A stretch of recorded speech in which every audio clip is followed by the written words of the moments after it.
Bonjour à toutes et à tous, bienvenue à Lecture en Crous pour une nouvelle découverte. Cette fois nous allons partir en Australie, toujours avec Jack London, pour la lecture de sa nouvelle la plus réussie sur l'art pugilistique, Un steak. Jack London. Bon voyage vers l'Australie. Avec le dernier morceau de pain, Tom King nettoya son assiette de la dernière particule de sauce farineuse, obtenant ainsi une bouchée qu'il mastiqua lentement et pensivement. Quand il se leva de table, le sentiment d'avoir vraiment faim l'oppressa. Il était pourtant le seul à avoir mangé.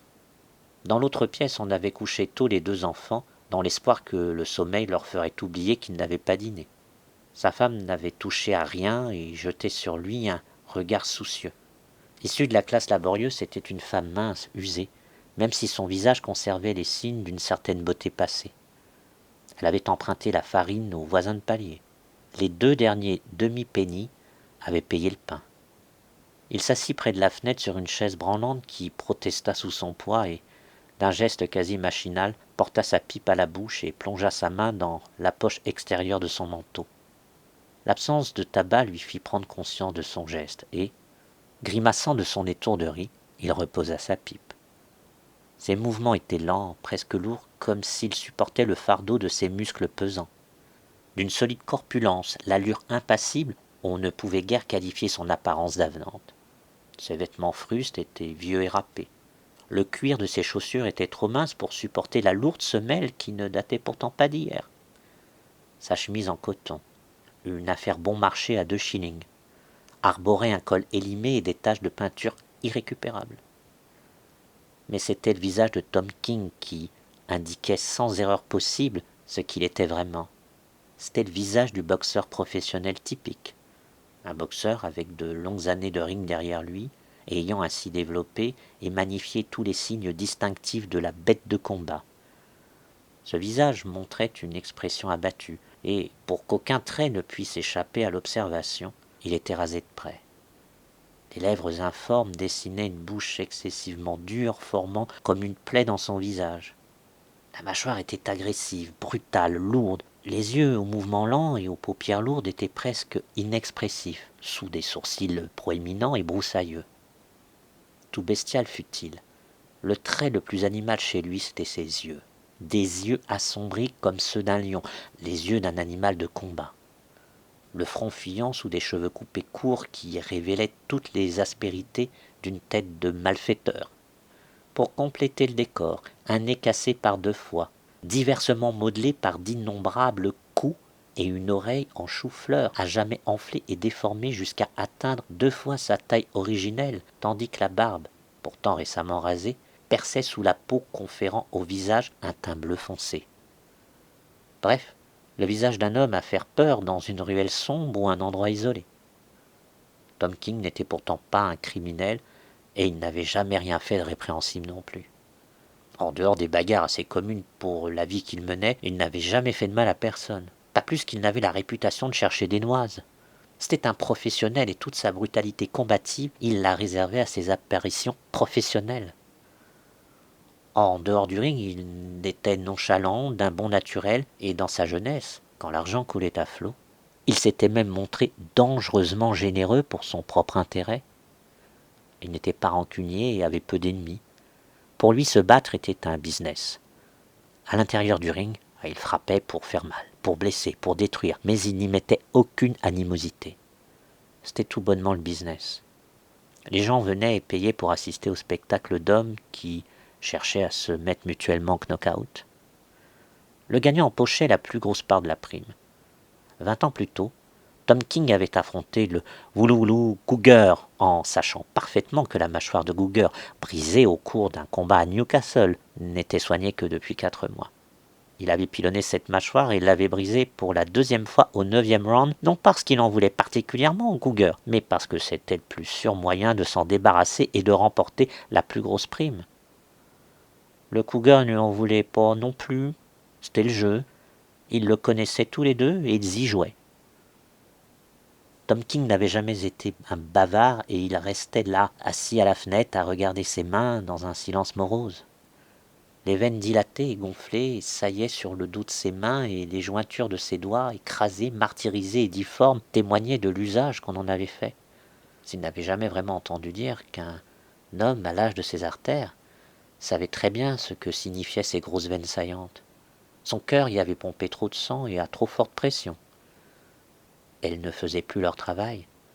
Il en avait épuisé l'élasticité et, avec cette dilatation, il avait perdu son endurance. À présent, il se fatiguait facilement. Il ne pouvait plus se lancer dans un 20 rounds rapide, tambour battant, ni se battre d'un coup de gong à l'autre, de reprise effrénée en reprise effrénée, ni se retrouver coincé dans les cordes avant d'y coincer à son tour son adversaire et de repartir avec encore plus de rage et de rapidité dans le 20e et dernier round avec la salle debout qui hurle, tandis que lui-même se jette, frappe, plonge et expédie avalanche de coups sur avalanche de coups, recevant en retour une avalanche de coups et, pendant tout ce temps, le cœur qui pompe fidèlement son flot de sang dans les veines adéquates. Les veines, gonflées sur le moment, avaient toujours fini par désenfler, du moins en apparence, car chaque fois, d'abord imperceptiblement, elles restaient un peu plus dilatées qu'auparavant. Il les regardait comme il les regardait ses jointures et sur l'instant, il revit la merveilleuse jeunesse de ses mains avant que la première jointure n'aille s'écraser sur la tête de Benny Jones, également connu sous le nom de la Welsh Terror. La faim se rappela à son souvenir. « Bon Dieu, mais je pourrais pas avoir un morceau de viande ?» grommela-t-il à haute voix en fermant son poing énorme et en étouffant un juron. « J'ai essayé chez Burke et chez Saulet, » répondit sa femme en s'excusant presque. « Ils n'ont pas voulu, » demanda-t-il. « Pas un demi-penny. Et Burke a dit, » murmura-t-elle. « Allez, dis-moi, qu'est-ce qu'il a dit ?»« Ben, comme quoi il pensait que Sandel t'aurait ce soir, et qu'il trouvait que ta cote, était déjà bien généreuse. » Tom King grogna mais ne répondit pas. Il pensait au bull terrier de sa jeunesse qu'il nourrissait de viande à volonté. À cette époque, Buck lui aurait fait crédit de 100 tranches de viande. Mais les temps avaient changé. Tom King se faisait vieux, et les vieux qui combattaient dans des clubs de deuxième catégorie ne pouvaient pas compter sur une quelconque note chez les commerçants. Il s'était levé le matin avec l'envie de manger de la viande et l'envie n'avait pas disparu. Il ne s'était pas entraîné convenablement pour ce combat. C'était une année de sécheresse en Australie. Les temps étaient durs et même le plus petit boulot occasionnel était difficile à trouver. Il n'avait pas eu de sparring partner et son alimentation n'avait été ni des meilleures ni toujours suffisante. Il avait travaillé quelques jours comme terrassier quand il avait trouvé à s'employer et courait autour du domaine tôt le matin pour garder ses jambes et la forme. Mais s'entraîner sans partenaire et avec une femme et 2 gosses à nourrir, c'était dur.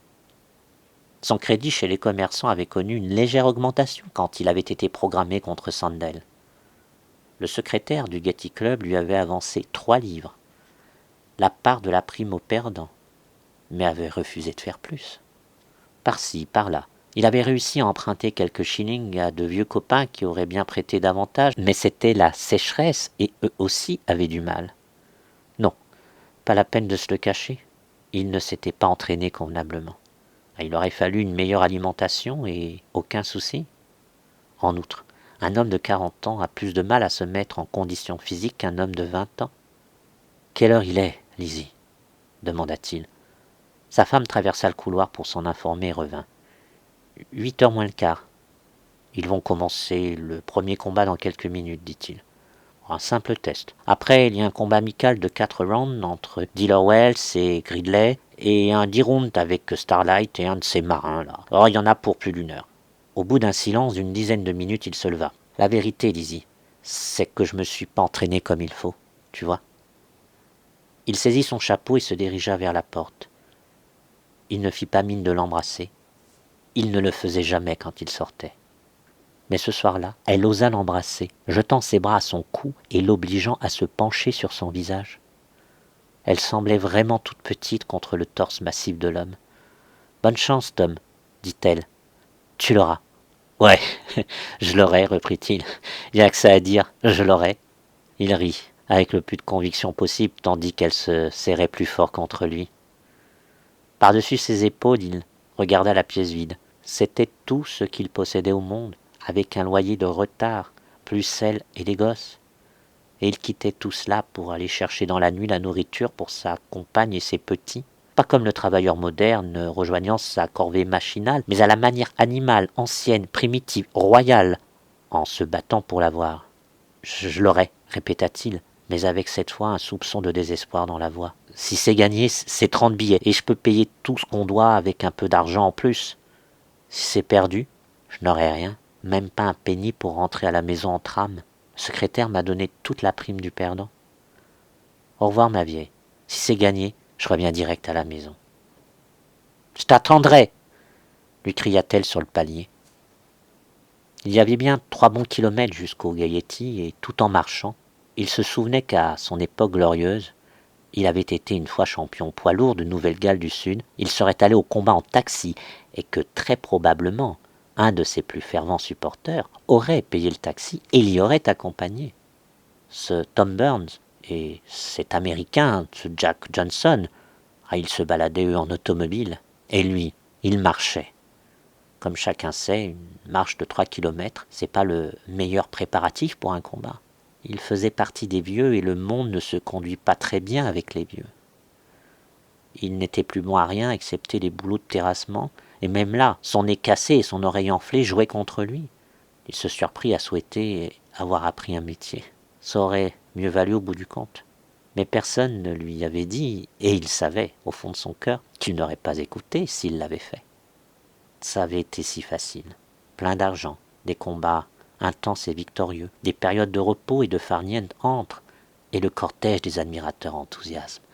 Les tapes dans le dos, les poignées de main, les aristos ravis de lui payer un verre pour avoir le privilège de parler 5 minutes avec lui, et puis la gloire, les salles qui hurlent, le final tourbillonnant, le king vainqueur de l'arbitre et son nom dans les colonnes sportives du lendemain, toute une époque. Mais à présent il réalisait à sa manière lente et pensive qu'il avait sorti les anciens. Il avait été la jeunesse en plein essor, et eux, l'âge sur le déclin. Pas étonnant que cela ait été facile. Avec eux, leurs veines gonflées, leurs jointures abîmées et leurs os épuisés par les longues batailles qu'ils avaient menées. Il se souvenait du jour où il avait sorti le vieux Stover Bill au 10e round à Rushcutter Bay, et comment le vieux Bill avait ensuite pleuré comme un bébé dans les vestiaires. Le vieux Bill avait peut-être un loyer de retard. Peut-être qu'il avait sa dame et 2 gosses à la maison, et peut-être que Bill, le jour même de ce combat, avait une envie folle de manger un morceau de viande. Bill avait joué le jeu et avait été sévèrement puni. Il en avait bavé lui aussi et comprenait à présent que ce soir-là, 20 ans plus tôt, Stover Bill s'était battu pour quelque chose de plus important, que le jeune Tom King recherchait la gloire et l'argent facile. Pas étonnant que Stover Bill eût pleuré après dans le vestiaire. Disons tout de suite qu'un homme n'a en lui qu'un nombre déterminé de combats. C'est la règle de fer de ce jeu. L'un peut avoir en lui une centaine de combats difficiles et l'autre une vingtaine seulement. Chacun en fonction de sa constitution et de sa force a un nombre déterminé, et quand il les a faits, il est cuit. Certes, il avait eu plus de combats en lui que chez la plupart, et il avait eu plus que sa part de combats durs et éprouvants, du genre de ceux qui mènent le cœur et les poumons au bord de l'explosion, qui ôtent toute élasticité aux artères, transforment la souplesse lustrée de la jeunesse en muscles noueux, usent les nerfs et les forces, épuisent l'esprit et le corps par des efforts excessifs et éprouvent l'endurance. Certes, il avait fait mieux que tous les autres, et tous ses vieux adversaires avaient disparu. Il était le dernier survivant de la vieille garde. Il les avait tous vus finis et avait même parfois aidé à en finir certains. Il l'avait testé contre les vieux, et il les avait écartés l'un après l'autre, rigolant, quand, comme ce vieux Stover Bill, il pleurait dans les vestiaires. À présent, c'était lui le vieux, et il testait les jeunes contre lui. Il y avait ce type, Sandel. Il était arrivé de Nouvelle-Zélande avec un palmarès derrière lui, mais en Australie on ne savait rien de lui, alors on l'opposait au vieux Tom King. Si Sandel se livrait à une vraie démonstration, il serait confronté à de meilleurs adversaires et pourrait toucher de plus grosses primes. On pouvait donc s'attendre à ce qu'il livre un combat acharné. Il avait tout à y gagner. Argent, gloire et carrière. Et Tom King était le vieux cogneur, grisonnant, qui bloquait l'accès de la renommée et de la fortune. Lui, il n'avait rien à gagner à part 30 livres pour payer le propriétaire et les commerçants. Tom King marchait ainsi en ruminant quand apparut dans son esprit l'image même de la jeunesse.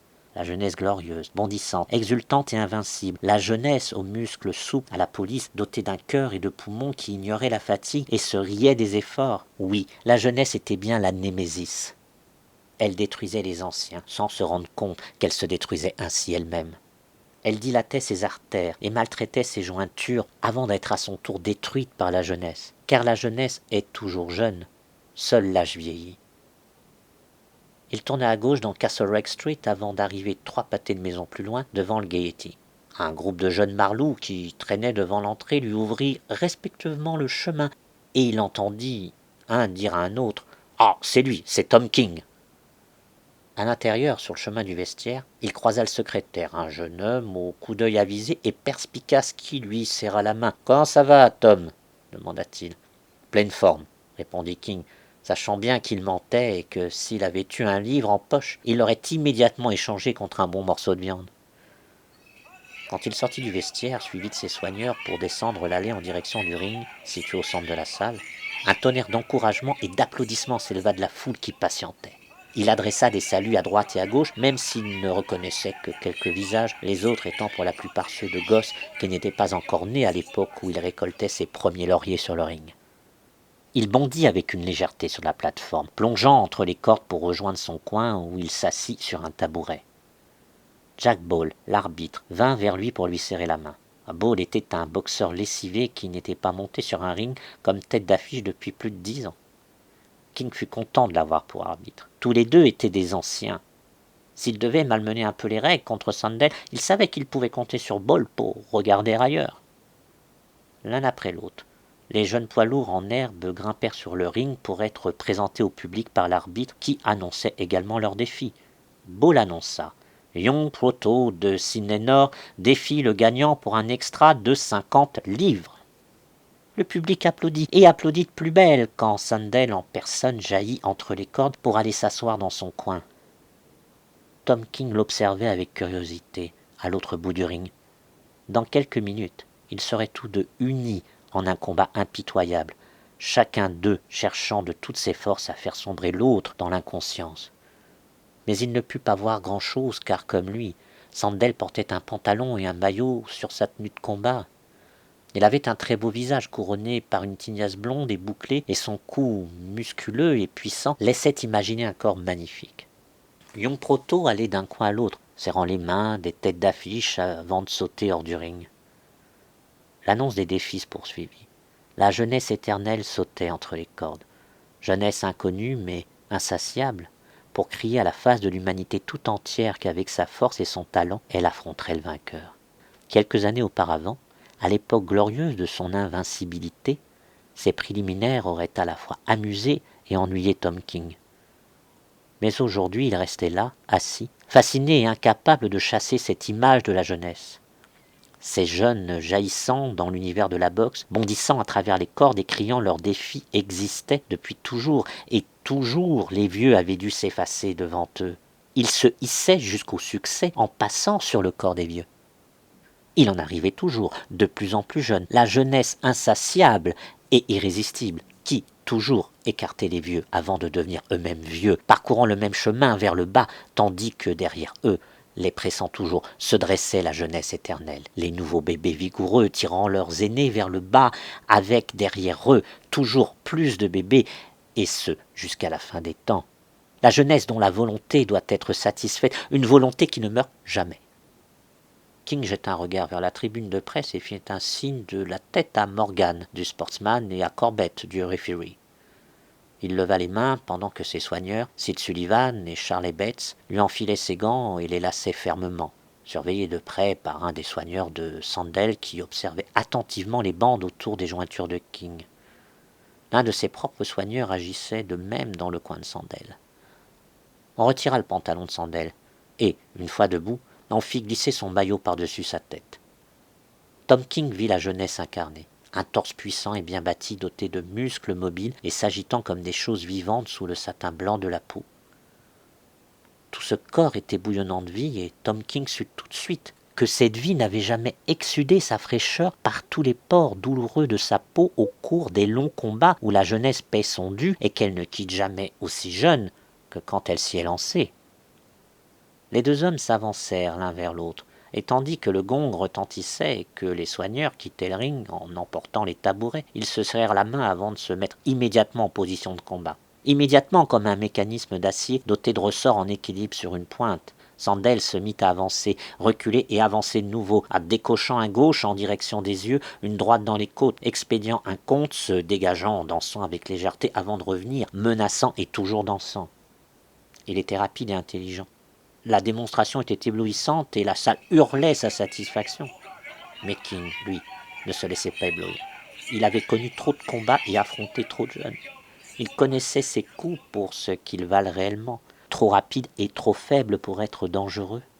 À l'évidence, Sandel comptait emballer le rythme dès le départ.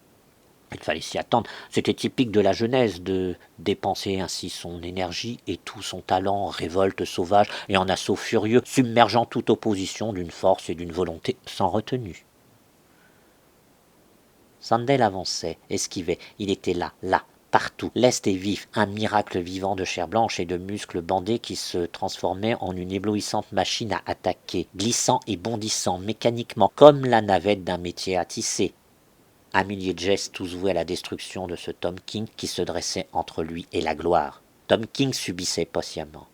Il connaissait son affaire comme il connaissait la jeunesse maintenant que la jeunesse l'avait quitté. Il n'y avait rien à faire, pensait-il, qu'attendre que l'autre ait perdu un peu de son jus, et il souriait intérieurement quand il plongeait délibérément pour recevoir un coup puissant sur le sommet du crâne. Cela pouvait sembler bizarre, mais obéissant pleinement aux règles de la boxe. Un individu est censé prendre soin de ses jointures, et quand il s'obstine à frapper son adversaire sur le sommet du crâne, il le fait à ses risques et périls. King aurait pu plonger plus bas et laisser le coup siffler sans dommage au-dessus de lui, mais il se souvenait de ses premiers combats et comment il avait éclaté sa première jointure sur le crâne de Welsh Terror. Il se contentait de jouer le jeu. Ce plongeon coûta l'une de ses jointures à Sandel. Sandel ne s'en inquiétait pas tout de suite. Superbement insouciant, il allait continuer à frapper aussi fort que jamais pendant toute la durée du combat. Mais plus tard, quand les longues batailles menées sur le ring commenceraient à se faire sentir, il regretterait cette jointure et se souviendrait l'avoir écrasée sur le crâne de Tom King. Le premier round fut tout entier à l'avantage de Sandel et la salle hurlait devant la rapidité de ses attaques étourdissantes. Il noyait King sous des avalanches de coups et King ne faisait rien. Il ne frappa pas une seule fois, se contentant de se garder de bloquer les coups, de plonger et de neutraliser son adversaire pour éviter la punition. Il feintait de temps en temps, secouait la tête sous la puissance d'un coup porté et se déplaçait avec nonchalance, sans sautiller, sans bondir et sans gaspiller la moindre once d'énergie. Sandel devait suinter toute l'écume de sa jeunesse avant que l'âge, patient, ne puisse s'autoriser à riposter. Tous les mouvements de King étaient lents et méthodiques, et ses yeux aux paupières lourdes et aux mouvements lents pouvaient laisser penser qu'il était à moitié endormi ou abruti. Mais ses yeux voyaient pourtant tout. Tout au long de 20 et quelques années passées sur le ring, il avait été entraîné à tout voir. Ses yeux ne vacillaient pas, ne chaviraient pas devant le coup attendu, mais observaient et évaluaient calmement la distance.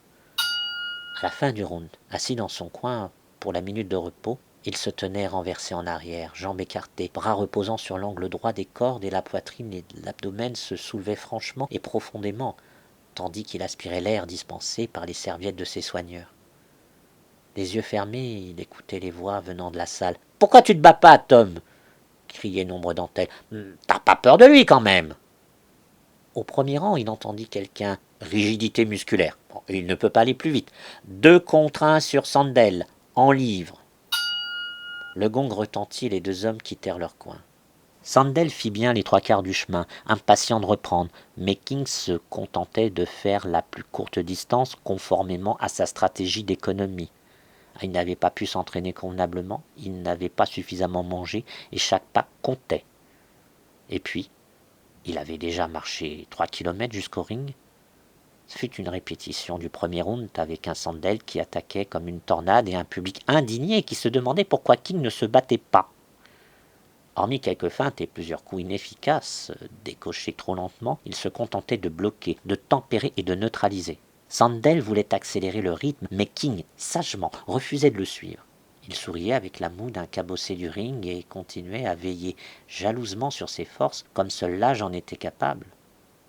Sandel était la jeunesse et il dispensait sa force à tout va avec le généreux abandon de la jeunesse.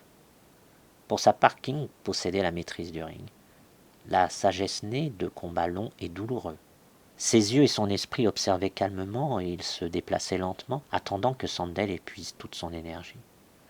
Pour la majorité des observateurs, King paraissait désespérément surclassé et il l'exprimait en misant 3 contre 1 sur Sandel. Mais d'autres, plus sages et peu nombreux, qui connaissaient King depuis longtemps, couvraient ce qu'ils considéraient comme de l'argent facilement gagné.